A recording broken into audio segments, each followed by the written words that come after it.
Après m'être penchée sur le medical training pendant des années, et puis avoir, on va dire, accompagné principalement des chiens avec ça, j'ai eu l'occasion d'avoir une formation sur les approches dites low stress. Et donc je fais ce stage, et j'ai vraiment découvert le truc, mais juste qui répond à toutes mes questions. Parce que le medical training, c'est génial, mais ça a des défauts. On entraîne un animal, c'est très long, ça demande beaucoup d'implications, c'est pas donné à tout le monde, il faut que les propriétaires suivent, etc., etc. Donc avoir que des animaux qui sont capables de faire du medical training, c'est un petit peu illusoire.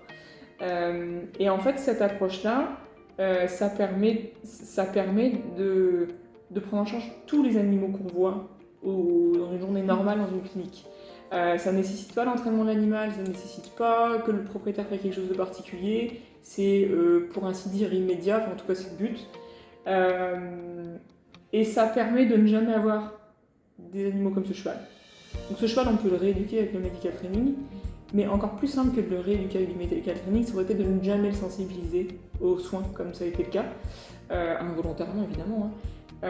Et que en fait c'est encore plus simple. Donc en gros, pour moi, c'est le medical training, c'est super, c'est quand on est capable de soigner une parvovirose. Donc on a des perfusions, des antibiotiques, des centres de réalimentation, donc c'est génial, on peut faire ça, on peut les sauver. Ce qui est encore plus simple que de soigner une parvovirose, c'est de vacciner contre la parvovirose. On fait une injection et on n'entend jamais parler de parvovirose. Et bien c'est pareil avec les approches low stress, c'est juste l'injection. C'est-à-dire que c'est pas grand-chose, et ça permet d'éviter une majorité de choses extrêmement compliquées. Il n'en reste que c'est quand même utile de pouvoir soigner l'animal, ou de faire des medical training, mais c'est encore mieux de ne pas en avoir besoin.